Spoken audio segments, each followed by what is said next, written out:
Hello everyone and welcome to my YouTube channel. For those of you who don't know who I am, my name is Onyinye Udokporo and welcome to the student series.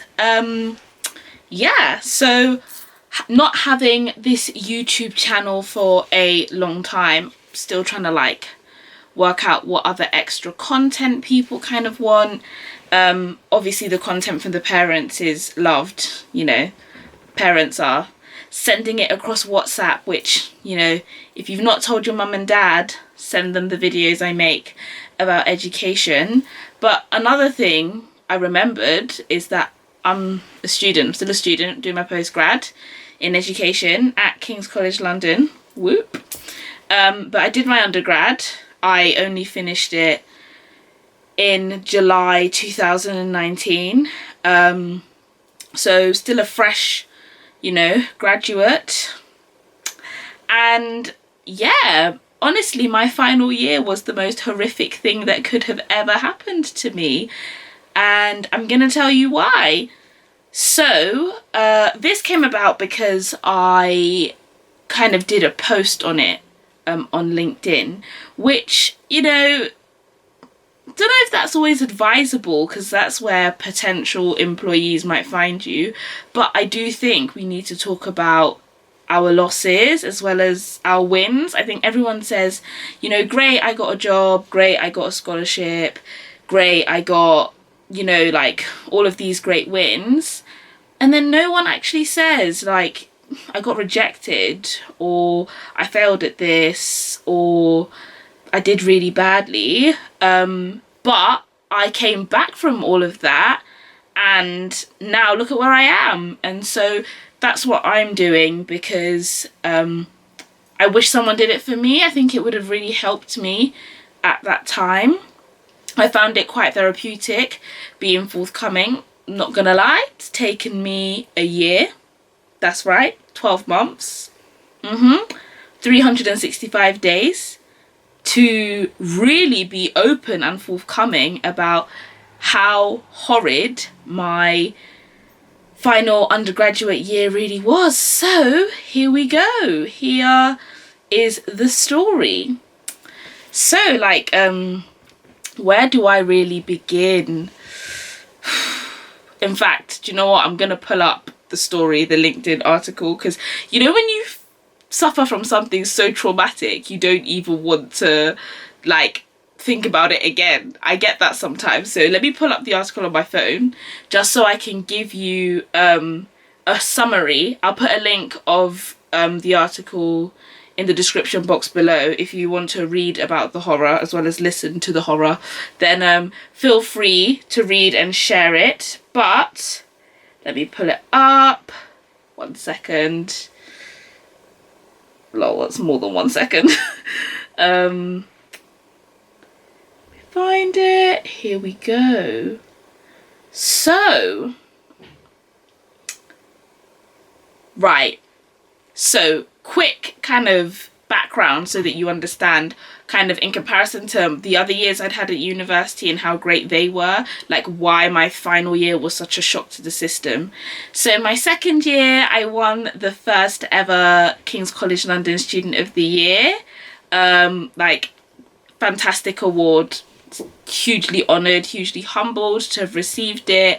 But after a big institution like King's has said, yeah, you're the best student here, okay, your head does get a bit big, I'm not gonna lie, but also you think, yeah, I'm gonna finish this degree, I'm gonna do really well, I'm gonna get employed, who's not gonna want to employ me? I'm gonna, the sky and beyond is my limit. I'm the student of the year. So, I had a great second year, got great grades, studied in China, spent some time at Tsinghua University, did really well there.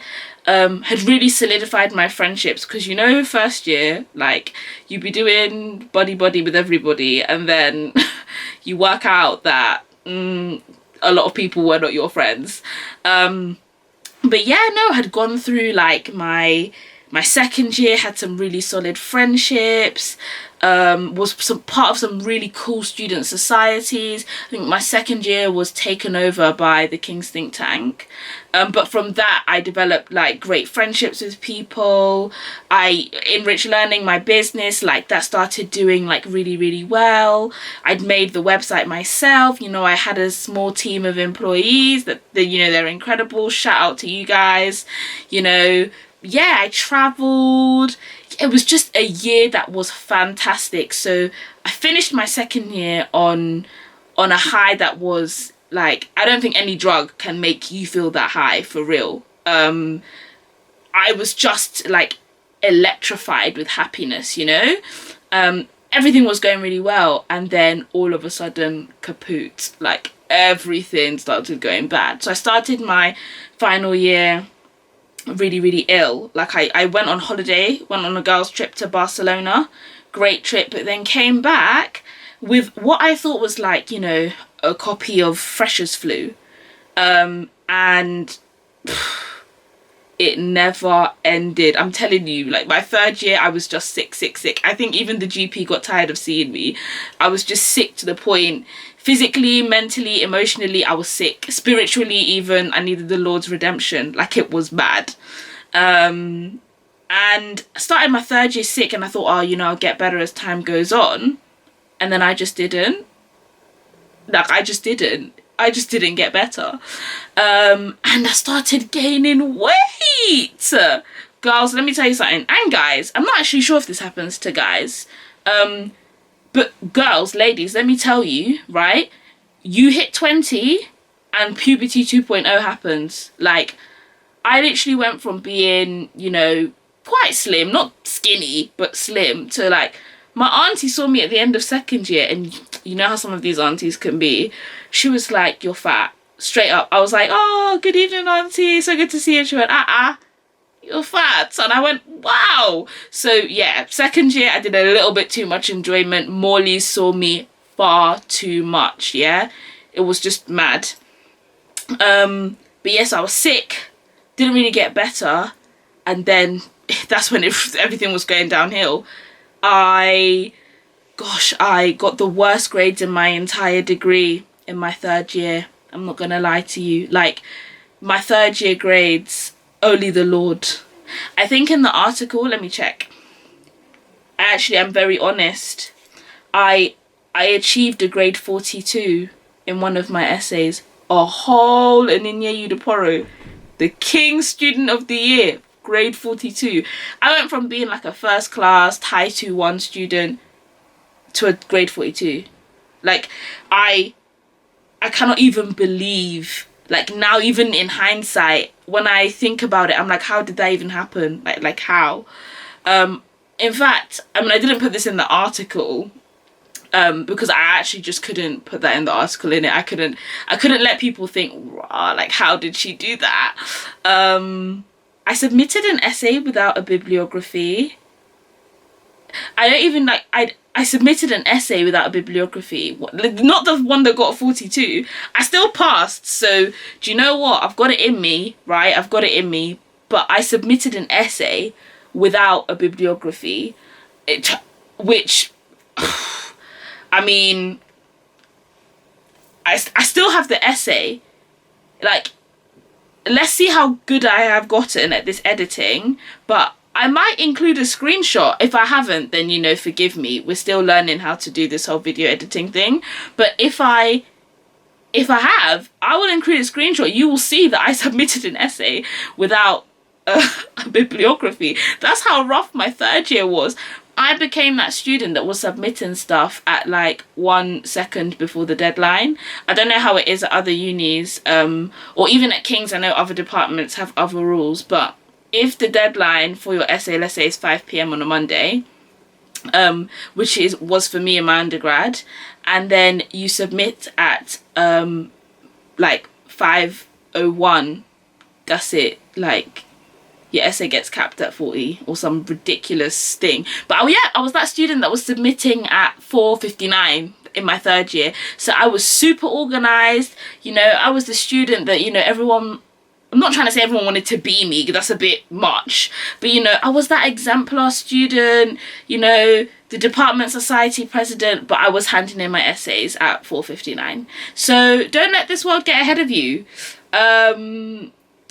So academically, things were suffering. And then, oh my goodness, like, I had to apply. Well, I didn't have to, but I felt the need to apply for like graduate scheme jobs at the same time as balancing my third year, which in hindsight wasn't necessary. I'm gonna say yes because I got a job at the end of it, but I really think for those of you that are watching that are in your final years now and you're trying to weigh up the options of, do I apply for a grad scheme, do I not apply for a grad scheme, really do what's right for you. And if you don't get that job in your final year, you're not a failure. Like, I so wish someone told me that, because I put so much stress and strain on myself because I was not getting jobs. I was not getting interviews. Like, as the King Student of the Year, a business owner, somebody that was doing well academically, albeit getting a 42 and submitting an essay without a bibliography, I couldn't understand why I wasn't getting employed. As in, I had 39 rejections. Yeah, 39 rejections. That's a hell of a lot of rejections, especially when you've gone from high flyer, getting everything that you want, to then, like, nobody wants to employ you. Like, really, nobody. That was tough. And actually, I only counted the rejections, like a month ago, because I couldn't even face it. Like, I couldn't even face it. I think where I went wrong with the whole job application thing is I was applying at one stage for everything and anything. As in, if there was a job going to become a dustbin man, and I'm not saying anything bad about dustbin men here, okay? So political correctness police, you know, keep quiet. I'm not saying anything about them. But what I am saying is that I was basically taking any job going. McDonald's, Tesco, Sainsbury's, you know, KPMG, EY, Deloitte. The scale was mad. It was anybody who was going to employ me, I was going to take it, which that's not a healthy way to apply for jobs, because even if you get through to interview, what do you say? Yeah, I'm so passionate about selling Tesco's finest, like, red wine. Yeah, I'm so passionate about it. No, so that was another kind of big shock to my, kind of my system in terms of my final year being rough. And then, let me tell you, the thing that really knocked me back big time was my health. And I think, you know, before watching this video, I'm not gonna lie, I watched loads of, oh, my flops at uni kind of stuff. And, you know, I read a lot about it, read loads of different blog posts. And I even asked you guys on Instagram, which reminds me, let's pause. If you don't already follow me on Instagram, follow me on Twitter, follow me on LinkedIn. I actually put out useful things that are going to help you. I'm reasonably funny, I think. And yeah, I'm a fairly interesting person to follow. So yeah, all of my kind of follow stuff is in the description box down below. And like I said, if I've worked out this whole editing thing, should pop up, boom, right here. Anyway, yeah, so what was I even saying again? This story is long, I'm so sorry. But it's interesting, I hope. Yeah, there were jobs. My health. How could I even forget it? That's supposed to be the number one thing. That's the whole point of me mentioning it in this video. My health took a big fat L. Is that coming up as an L on your screen? Wait, I think it's this hand. That's it, L. Big fat L. Like, whoo. So, like, I started my third year ill, thinking it was just, you know, partying too much towards the end of the summer, kind of flu, kind of cold. But it turns out I had a horrid gut infection, as in I was ballooning in size. Like, I was ballooning, guys. Literally. I think if I'm brave enough, a picture of me ballooning should just appear and disappear. But yeah, essentially I looked like I was 6 months pregnant all the time. I was always tired and I was craving sugar like crazy. Like, I was doing mad stuff for sugar. I was eating chocolate every day, which, you know, is not healthy. Everyone tells you, oh yeah, when you're in the library, you need to snack. Don't listen to them. You don't need to do all of that stuff. Anyway, my health was bad. And I took it upon myself in terms of losing the weight. Well, I got a personal trainer, which I know is not, you know, like financially sustainable for some people or even an option, but I did it because I really genuinely needed that motivation and I really needed that push, and like I really wasn't gonna sort myself out without her, my personal trainer. So I'm still with her up till today. She's fabulous and I love her, and I lost loads of weight and I got my confidence back, and I know that confidence shouldn't be linked to weight, but for me, especially at the time, it was. But I also went and saw someone who like knows quite a bit about nutrition, and that just changed everything for me. I was completely eating the wrong stuff. I went on a 30-day sugar detox, which was really hard, but also really useful. And I kind of got myself back on track, and I'll kind of do another video about that kind of thing and how I did it later on in this series, because this is like a series for you guys about student life and, you know, how rubbish and also how great it can be. So yeah, so my health, and when that took the L, then I realized, okay, Onyinye, do you know what, like, you need to stop everything and you need to fix yourself, right? You need to, well, I'm a Christian, so like you need to take some time out to let God help you fix yourself. So like that's something that I really had to do. There was one other thing that was like utterly tragic in my final year that I can't remember that I wanted to tell you. My health was rubbish. Nobody wanted to employ me. My grades rubbish. Oh, my dissertation. Third years that are watching this. In fact, second years that are watching this. Maybe even first years. You keen ones right there. I'm talking to you. Yeah. Start your dissertation early. Like, actually start your dissertation early, because I wrote my dissertation in like just over 2 weeks. I hope my dissertation supervisor never watches this video. Peace and love for the great mark you gave me, but the honest truth is that I left it too late. I did the reading beforehand. I didn't read and write it in 2 weeks, but I did write my 8,000 word dissertation in just over 2 weeks. I locked myself in my room, in my flat, and I just wrote. Like, sometimes I don't even know what I was writing, but I was writing because I needed to get to the end of the road. So my advice is like don't do that. Don't try and write your dissertation in 2 weeks when you've been given like an entire semester to do that. Yeah, don't do that.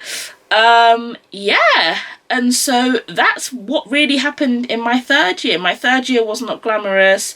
You know, a friend of mine told me that my third year was gonna snatch my edges. It snatched my edges. Like, I was getting a receding hairline, okay? Like, we thank the Lord has come back. Castor oil saves your life. Prayer and good food and sleep will bring it back, but it snatched my edges. Yeah, so that was my final year.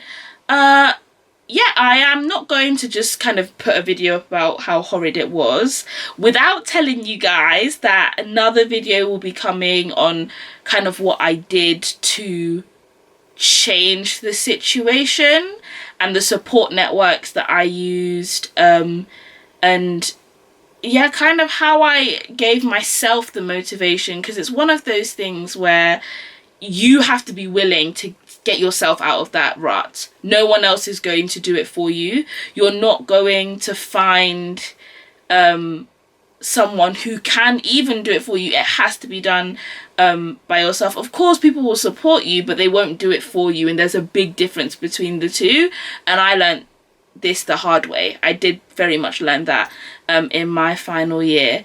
So there is hope. You know, I graduated and I got straight onto a master's program at King's. I'm doing it in education. I think I said that earlier, but which is something I'm super passionate about, and I'm loving every second of it. I got a job at like one of the world's best firms, and I'm running my business, and I'm so much better at managing my time. My health is in the best condition it's ever been in. I'm like eating mostly super healthy all the time. I'm exercising. I'm making time for myself, and I'm going to be taking you guys, not necessarily on a journey, but I'm going to be kind of helping or hoping to help you guys with videos of this nature, where I give you tips on how to kind of make those changes. So if you're in a really bad place now, honestly, I'm telling you, it will get better. Hang on in there. You like it this isn't the end. It's just the beginning. And if there's any words of advice I can give to people about being in a tough place, or even making tough decisions, but primarily being in a tough place, you don't even have to be in your final year.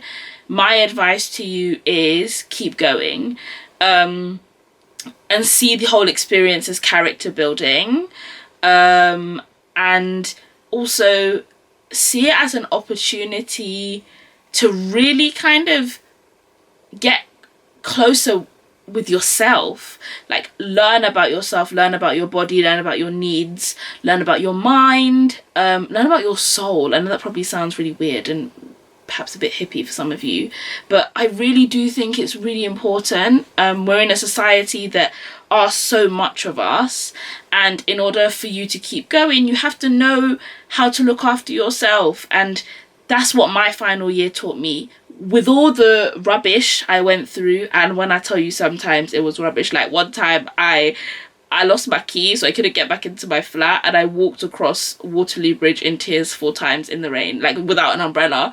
It was like something out of an Akon music video. I don't even know why I said Akon, but you know them noughties videos that were just a bit mad? I literally felt like one of those girls in those videos where the world was coming to an end. But I figured it out, and that's the message. That's the moral of this. The moral? I don't know if there's any morals in this video. The moral is definitely to not write your dissertation in 2 weeks. But that's what the message is behind me doing this. It's just kind of being honest and forthcoming that, you know, with success comes many failures. Okay, see you guys soon. Next video will be about how I got out of that mess. But until then, sending you so much love. Bye!